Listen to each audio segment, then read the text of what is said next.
Are you new into sports cards or getting back into sports cards after a long hiatus and trying to figure out this whole grading landscape? How do I grade cards? Where do I grade cards? Then this is the video for you. Stay tuned.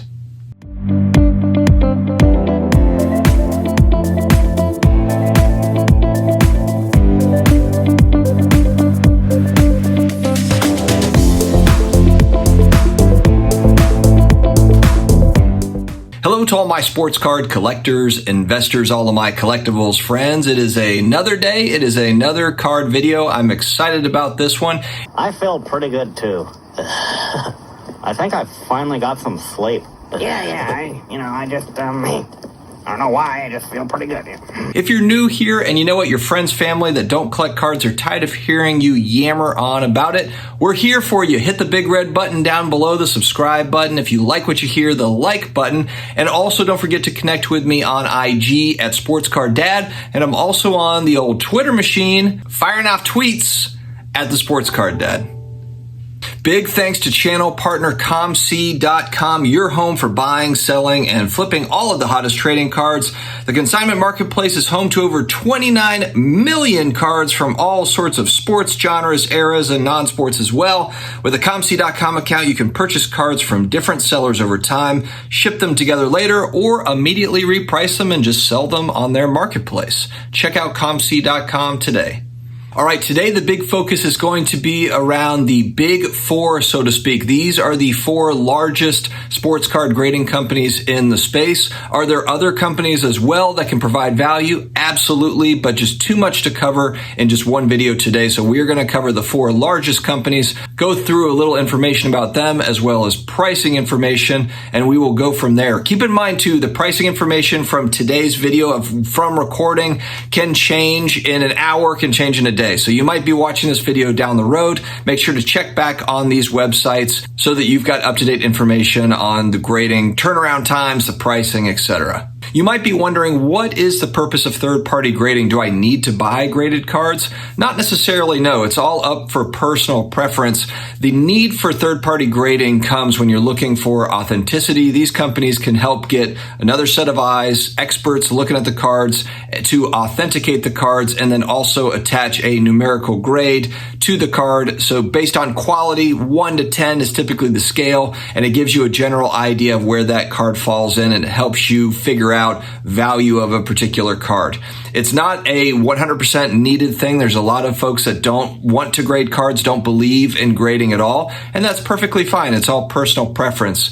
But there certainly is a need for it in the space. It does add legitimacy to and helps when we're trying to figure out, scams, counterfeits, fakes. Not that the grading companies get it right every single time. They certainly don't, but it's just another set of eyes. It's a service that helps you to figure that out. And it also encapsulates cards. So the idea of protecting a card, you might have a card that is sentimentally valuable to you or monetarily valuable, and you don't want it just sitting in a sleeve or whatever. You want it in a hard plastic case. Well, that's what this is all about. First, we're going to start with the company that grades the most cards in the space. It's PSA. PSA grades anywhere recently from 800,000 to 1 million cards in a month. Founded in 1991, in total, they've graded more than 40 million cards. And so let's break down their current pricing structure. So with an annual membership of $99, it gives you access to, first, value, $30 per card. And these are for cards with a declared value of $499 or less. The turnaround time is always estimated for all of these companies. Estimated turnaround time, 90 to 120 days. Economy at $50 a card. Declared value of $999 or less, turnaround about 45 to 90 days. Regular service, $100 a card with declared value of $14.99 or less. Express comes in at $150 a card with declared value of $2,499 or less. Super Express, if you need it back quickly, $300 a card, and this can be back in 3 days to 7 days. $300 a card, declared value of $4,999 or less. Once you're looking at cards that are $5,000 plus, then you get into a different pricing structure. And keep in mind that if the declared value is less than the already graded value, so let's say you turn in an 86 Fleer Michael Jordan rookie card and you think, I think it'll probably get an 8, so I'm declaring value at $2,000, and I'm just throwing out numbers, random numbers, $5,000, and it comes back a PSA 10, where maybe it's worth $150, $175, $200,000, maybe more. There will be an upcharge added to the end of that invoice, and that's to make up the difference in the declared value. If you also want an auto grade, so you have a card that's autoed, you want it authenticated and authenticated and slabbed with an autograph grade. So they'll give an autograph grade of a 9 or a 10 based on how good the autograph looks, and then they'll authenticate it. And it doesn't necessarily have to be pack pulled. PSA will authenticate third-party stuff, so you can just send it in there. They will authenticate it or not at an extra fee. Keep in mind too, PSA runs specials, and really all of these companies do this as well, but they'll run kind of monthly specials. PSA just had one that had ended where it was a July special leading up to the National at $18 per card with a minimum of 20 cards. So keep an eye out for specials as well. All right, next up, we've got SGC, founded in 1998, another longtime company with a solid reputation. SGC famous for the Tux slab, and their pricing starts at $30 per card. It can be as low as $23 if you're using a group submitter, and this is for declared value at $1,500 or less. Estimated turnaround time on the website says 20 to 25 days, but it has been quite a bit less than that recently. For declared value at $3,500 or less, it moves up to $85 per card with the same estimated turnaround time. And then as the declared value kind of moves up, as the value of the cards move up, then the pricing structure does move up for these cards. So it's in a similar fashion, as the value of the card is higher, you will have added amounts to pay with SGC, and really all of the grading companies for that matter. One nice option with SGC is that the auto grade is included in the price. So if you send them an autographed card, if it grades a 10, so if they see that autograph and it's a great looking autograph and they say it's a 10, then they will include the 10 auto.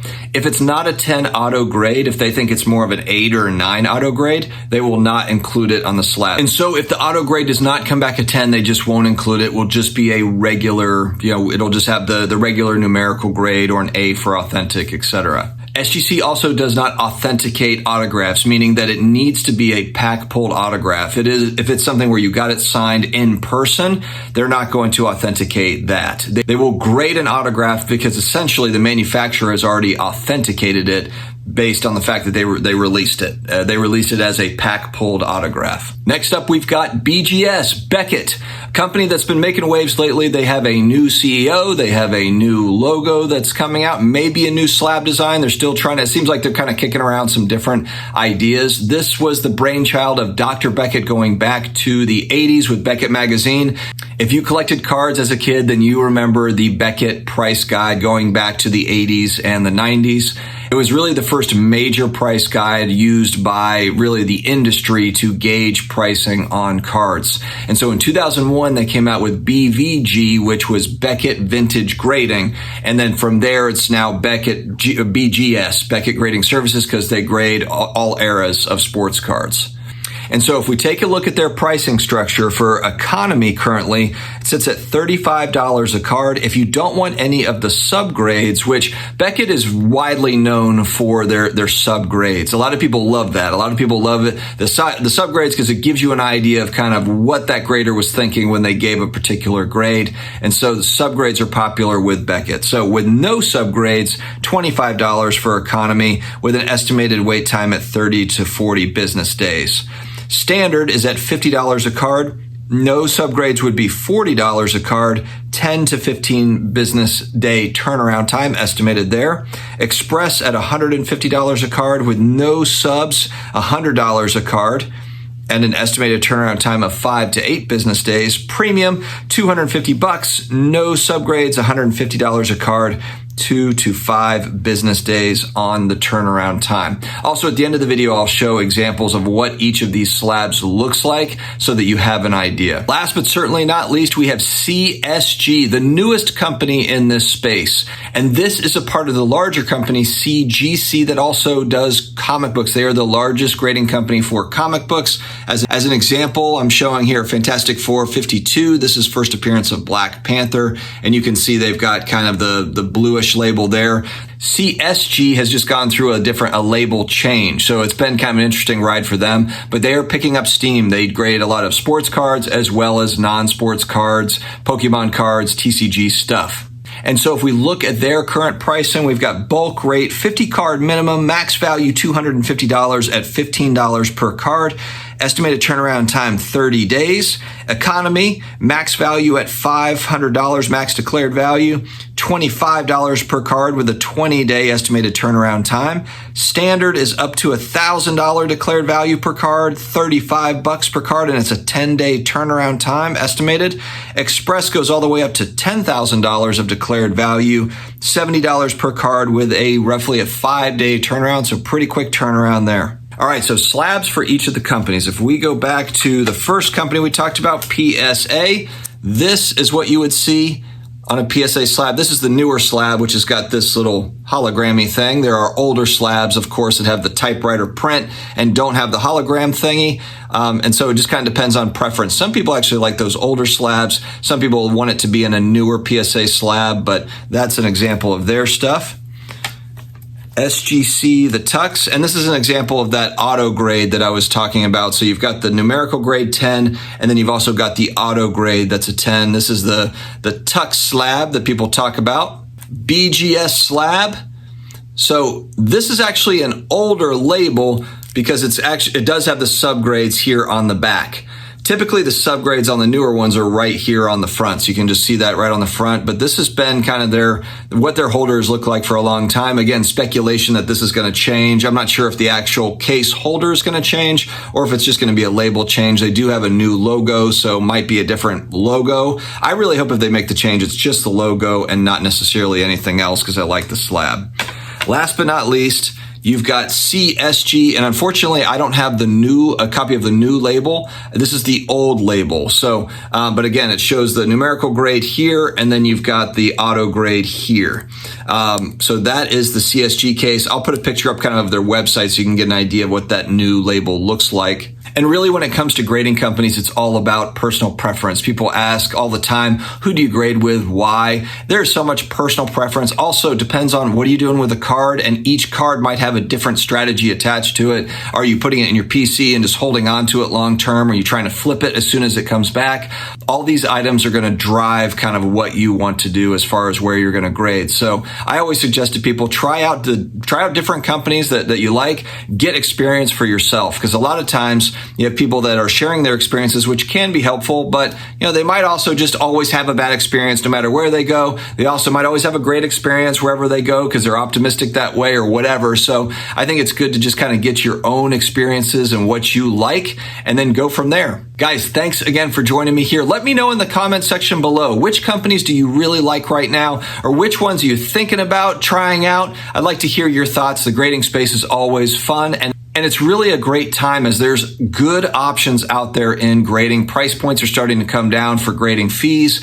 And so consumers have a variety of options, which is always a good thing. All right, guys, take care of yourselves. Stay healthy, stay awesome, and don't forget to check out comc.com.